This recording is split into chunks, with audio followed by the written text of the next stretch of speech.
First up, this source hits us with base width, which they're calling B. Yeah, the base got to start somewhere. So if I'm picturing like a cross-section of a river, B is the width of the bottom. It's the floor of the channel, the foundation. Simple enough, but then they bring in top width, which is T. And that's where things get a little more interesting, because now we're talking about the shape of the channel. Because the sides aren't always straight up and down, right? Exactly. We've got slopes. And to measure that, we use the side slope ratio, which is Okay, so tells us how steep those sides are.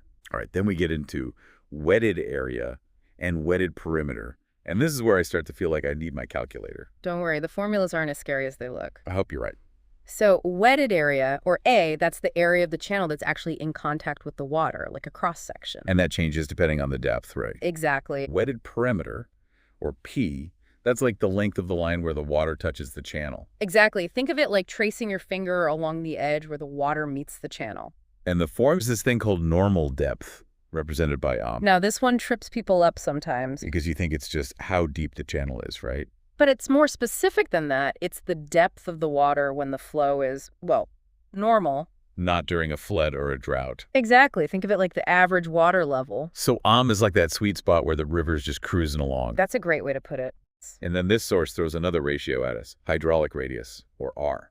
Now, this one's important because it tells us how efficiently the water's moving through the channel. Efficiency, like how easily it flows. Yeah, a higher R means less friction, smoother sailing for the water. And to get R, you just divide A by P. Simple as that. So a wide, shallow channel might have a lower R than a deeper, narrower one. And we calculate it using B, Y, and M. It's A equals B times Y plus M times Y squared. Okay, and then formula for that one is P equals B plus 2 times Y times the square root of 1 plus M squared. You got it, see? Not too scary. All right, maybe not, but I can definitely see how if the normal depth, that Y value, changes, both A and P would change too. They're all interconnected. It's like a dance.